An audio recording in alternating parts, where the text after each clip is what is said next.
Hello and welcome to the latest episode of Looks Like We Made It. I'm Chris Howell and I'm joined by my daughter Issy to talk all things video marketing. We are the father and daughter who run the fabulous video production company Howell Film. And each week we will be discussing everything like what happens behind the scenes on our projects, getting results from your video content, how to start using video in your business, and pretty much loads more to come. We will be joined by some wonderful special guests, including our own awesome clients from all kinds of industries, as well as our own film crew and even our own family to candidly converse about creativity. So in this episode we are answering the question, how easy is it to start editing? Oh my goodness, I haven't put my teeth in. On this episode we are answering the question, how easy is it to start editing videos? And to help us answer this question, we are joined by video editor extraordinaire, head of production at Howell Film, it's Issy Howell. Woohoo! So how easy is it? Wow. Easy. Well, it's when you get it, it's a bit like riding a bike. You just keep going with it. So it's quite easy, but only if you really know what you're doing. If that makes sense. It's a bit like anything in that respect. Okay. So I've shot some video. Okay. And I've been super clever and I've shot it on two things like a phone and a cheap, DSLR or whatever. I've shot it on two phones. What do I do with it? How do I do it? How do I do it? How do you do it? Well, it really depends, to be honest. I mean, are you literally starting with nothing but just the footage? Oh, I don't know. I suppose just for our listeners, the question is how easy is it? I suppose we've got to establish, is it easy, is it not easy? And what do you need? What tools do you need? What are the basics of what are the principles? Well, I think if I was starting out and I didn't really have much at my disposal in terms of technology and software and all these extra things, a bit like in episode 2 where Andy was talking about using cameras and stuff, Wow. I'll let the sandwich man do his thing. That's a great ringtone. Do sandwich mans have ringtones? That's it for a later episode. So where was I? So I was saying that when you don't have maybe all the software that I have at my disposal, or you have the technology or the storage in particular, which is also really important, and you just want to sort of start editing stuff. My first point would be, even if it's something that I wouldn't use to edit something, it's still useful as long as it's sort of reputable. So don't go on Google on the 15th page and download some random software. There's no point doing that. You may as well start out by using stuff like iMovie, or even using apps on your phone as well can be really useful to do that. I mean, since the emergence of Instagram Reels and TikTok and stuff, there's been a need for people to edit clips of footage together for their social media in a very kind of homemade way. But there's so many apps now that have been released that allow you to chop footage together or cut it together and use dragging tools and clipping tools, very basic tools that have a big effect on the video that you're creating. And if it's something as simple as showing, I don't know, a day trip out on holiday or something, and you've got a series of clips of different moments and smiles and waves and stuff like that, something that can easily just sort of piece that together and trim the fat off each end. So by the trim the fat, I mean essentially remove the bits, remove the boring stuff. Yeah, the stuff that is irrelevant to what it is you want to show. So it is easy when you've got stuff at your disposal that allows you to do it in a simple way. But it's also, I mean, I taught myself how to edit, and I did that when I was 17. The more time you sort of spend learning these things, going on YouTube, looking at how you can, do more basic stuff and cutting and sticking, it's really just a bit of a jigsaw puzzle, to be honest. So once you've established, once you watch the 9-year-old in Philadelphia that teaches you how to do real complex stuff, then you know how to do it. So can you explain to our audience, okay, what a timeline is, and the idea of seeing time in a line. It makes me sound like Stephen Hawking. Yeah. It's not as It's so essentially there are on any kind of editing software, whether it's something like iMovie, Premiere Pro, which is what I use, and DaVinci Resolve, whatever it may be. All of them have something called a timeline, which is pretty much your canvas that you work to. So all of your clips that you drag in, all of your footage and music and audio, all goes into this one timeline essentially, which is just, it's a line that has a line that the time on it. time. But you can drag your clips onto that, and it gives you an awareness of how long your film is, how long the music goes on for, how long things happen for. And normally when I edit, I'll be making stuff and going along, and then I'll look up and realize, oh my gosh, it's 20 minutes long, and you got to cut it back down again. So it gives you an awareness of how long your film is, which obviously has a massive impact on what your message is, what your audience is. You don't want a 15-minute film for no reason. You want maybe a 3-minute film or a 5-minute film.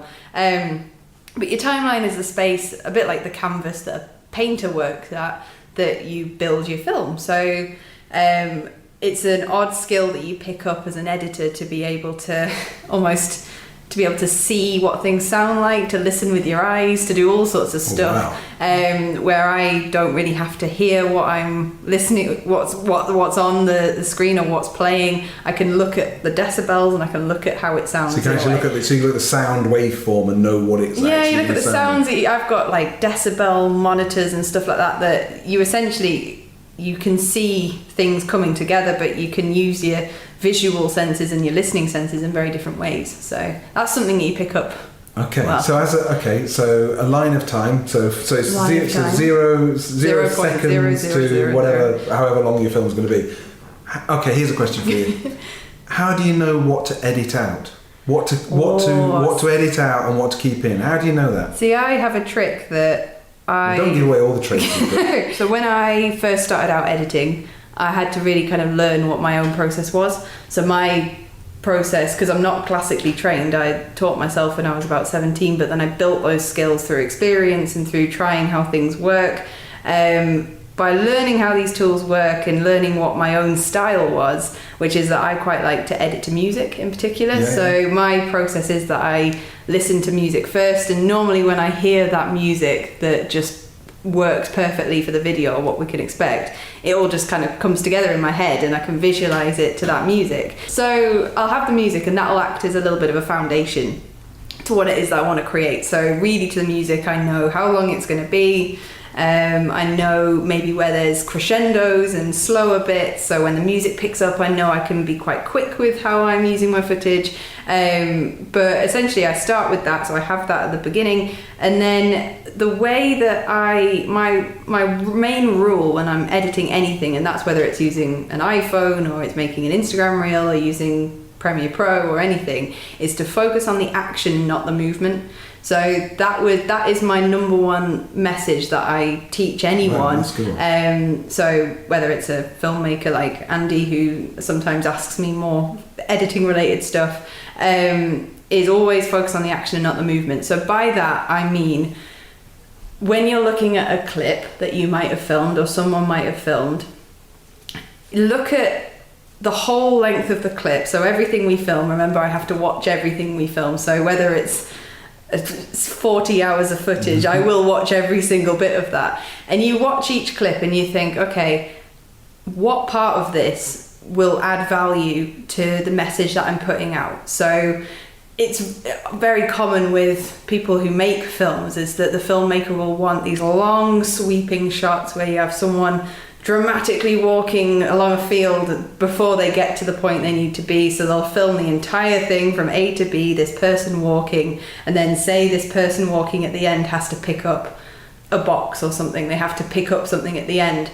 For me personally, I'm not really massively interested in that long sweeping walking if it doesn't add anything to the story. So if I'm trying to advertise this box or this object at the end of the timeline, I'm only interested in showing that box being picked up. So for me, I like to be very, very brutal with my cuts. I'm very, very tight with editing. Is that I'm not a massive fan of having long clips. if it's not essential to the story. So when we're making films for clients, sometimes we'll end up with like, you know, a lot of footage, maybe 2 terabytes of footage for a 2-minute film, which is 2,000 gigabytes for a 2-minute film. And then I get that all given to me, and then it's my job to condense it. Just for clarity, so the film crew go off, and they film they film raw footage, as raw can be, and they can literally bring you 2,000 gigabytes of information that you've got to distill down to make sense and get it down to a workable film. Yeah, absolutely. So I'm given a message or a brief in that respect, or if you work to a storyboard or a shot list, whatever it may be. So the client may say, I want to show this process, and then I want to show these people doing this, and I want the result of this to be that people want to buy what they're making or something, whatever it may be. So yeah, the filmmaker will essentially, well, it feels like they're sort of like beep, beep, sort of dropping off this pile of footage, which is all brilliant, and the filmmaker's job is essentially to capture everything that they can possibly work for me, and then it's my job to go through that and build that message out of what I get. So here's a question for you then. How strong do you have to be as a character? Because when you're working in a creative environment, there's lots of egos and lots of emotion and lots of sort of terribly artistic people you're working with. Okay. And I'm very aware that in a project there are so many stakeholders. So you've got the client that says, I want my sweeping shot of my field. Mm-hmm. And you've got the camera operator that comes back from the shoot and they're buzzing and they love what they do and they say, I've got the best shot you've ever seen in your life and it's 3 minutes in, you'll love it. Yeah. And then you've got me saying, we've got to get this out the door so we can invoice it. And then you've got other influencers, you've got your editing team saying, you know, we've got a whole load of work, Issy, we need to decide how we're going to approach this. It sounds to me like you've got to be quite hard because you've got a lot of stakeholders all wanting different things. Absolutely, you can feel, you know, it's a bit like being a net in a tennis match sometimes, because you've got to be able to take on both sides and acknowledge both sides, and everyone's got not their own separate goals. I mean, filmmakers, clients, we all work together to achieve the same thing.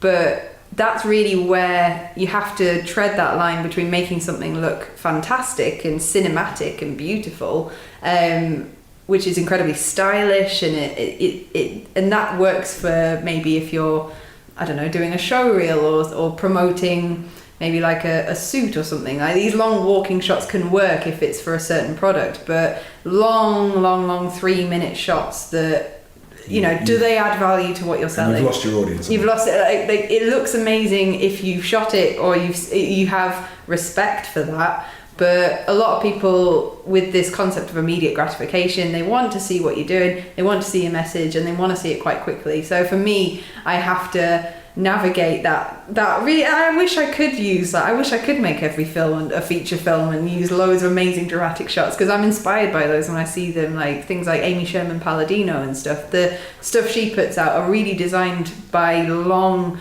kind of very creative, choreographed shots that work incredibly, that I love. But a lot of the time you have to work between thinking, what is the message, what does the brand want to achieve, and I have to navigate that sort of divide between being really, really stylish and beautiful and giving the shots time to breathe, and also making sure that message gets across in a nice way. And have you ever told a client they can't have what they want because it just won't work? Oh, see, I think you have. I think I have. I'm very. I consider myself quite a diplomatic editor. I don't, you know, if someone wanted me to change a lot of things that don't necessarily do anything, there is that moment where you think, that's not going to work, and you have to respond to that in a way where you have to basically say, I'm the professional and I know what I'm doing, but then it's their company, it's their video, it's what they want to achieve. So you have to tread that fine line all the time as an editor. But I think editing is the main bit of every bit of filmmaking. The shoot can take a day or 2 days, and I'm not dismissing that at all, but it's the edit that takes a week, 2 weeks. It can be a time black hole, can't It's it? about, I reserve about 8 hours per 30 seconds. Wow. So if a film is going to be, so a lot of people say, just make a quick 30-second film, that won't take long at all. If it's using footage shot on a professional camera or one of our cameras, and it's got a storyboard or it's got a message or it's got a certain narrative attached to it, that will take about a 30-second advert would take a day to a day plus. So the time it's the answer about how easy is it to start editing videos, absolutely perfect if you've got small files, small clips, quick videos, quite informal, done on your phone, maybe done on Movie Maker, smaller apps. But when you want to really get involved with editing and getting in the real kind of really deep into the software and bigger productions, if you want to do it as a profession, it's a longer process, and it's a lot more time consuming, if you will. and I suppose the thing here is that if somebody there's a big gap between people doing stuff on YouTube and that style is great, where there's actually little or no editing in some people's YouTube channels. I mean, there's another side of it, isn't there, where people actually they create the look that they have done this on the fly, and there's not much to it. But the actual, some of the people that I follow on YouTube, their actual editing skills are actually really, really high order. They just make it look like it's like anything. If it looks effortless, it probably isn't. Yeah, it's that kind of notion, isn't it? Being an editor, you have to come to terms with the fact, if you choose to do it as a profession, not so much just doing it for fun or having a go or for your own informal stuff, is that you have to come to terms with the fact that you are the most important and invisible person in the process. Important and invisible. If someone wasn't editing the film that you ask for or that you want to make, it'll just be a pile of footage that is raw, which means it's near black and white, and we add the colour in. It's ridiculous in terms of storage what you can end up with. I mean, we've got a ridiculous amount of storage that we use that But it's never enough. When you buy 36 terabytes and you think, wow, we'll never use this, and then I come along like, sorry. Yes. Your job is to essentially to make the film, as in to get the ingredients and cook it all together and make the film. But then your job is also to not be noticed at all, because if someone notices something in the edit, then it's wrong. Mm-hmm. So when you're watching a film, if you go to a cinema or you watch it on Netflix, whatever it may be, the editor's done a good job when you don't pick up on what he's done, if that makes sense. I mean, we do on a technical respect. I'll be like, I love what that editor did. But for the layman or for just normal people, you never are meant to recognise what the editor's doing. Yeah. I mean, that's...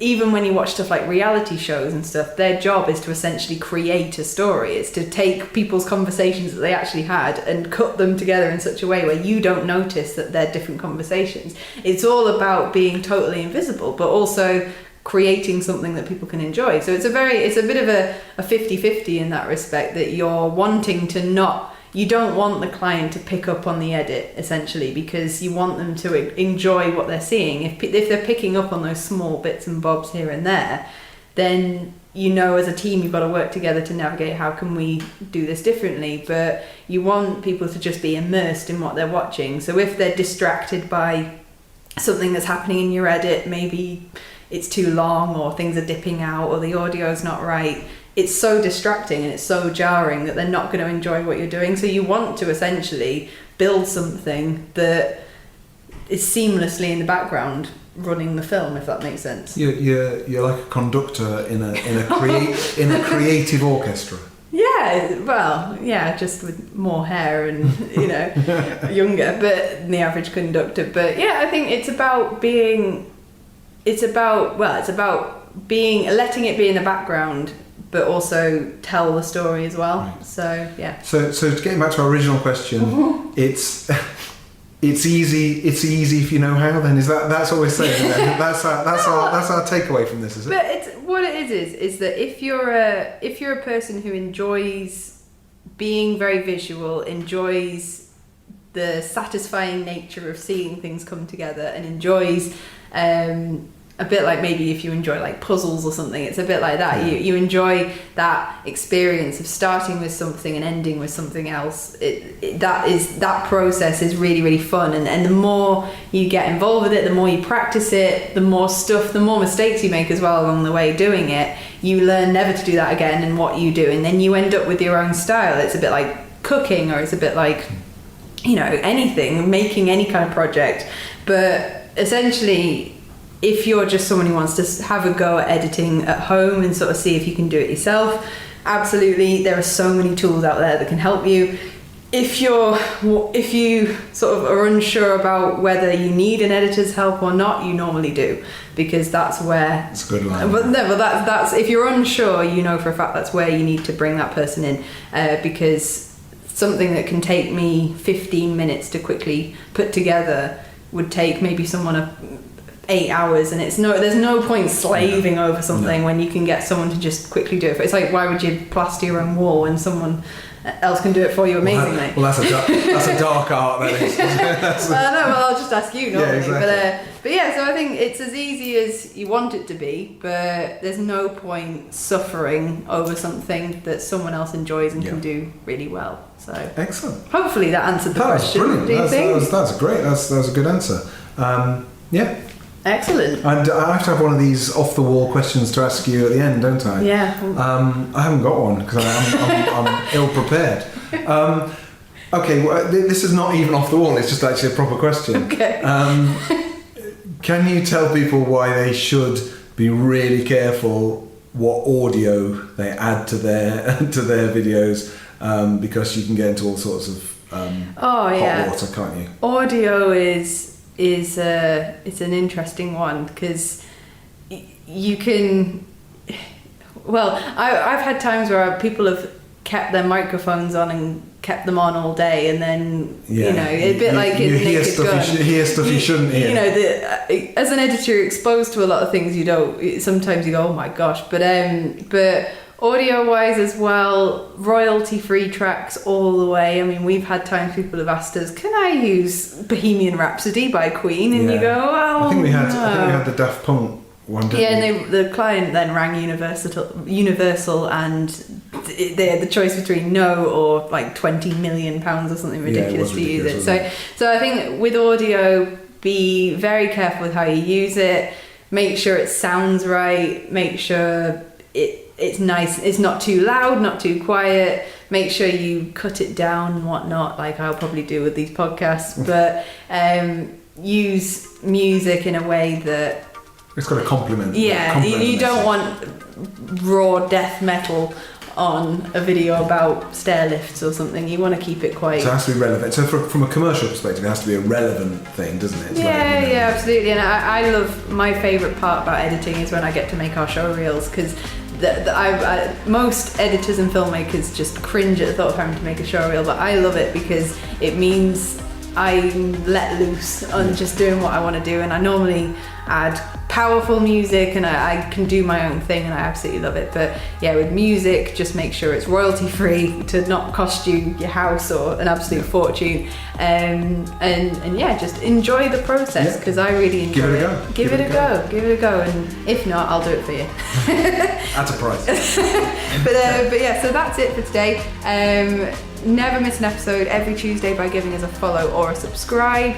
Find Howell Film on Instagram, Facebook, Twitter and LinkedIn. We've got plenty more stuff to come. If you've got any questions that you want to ask us to answer, then please let us know. If you want to be on the show to talk to us about something. We'd love to get some people on the show. Yeah, let us know. But that's it for today. Hope you enjoyed that, and yeah, we'll see you next week. See you next week.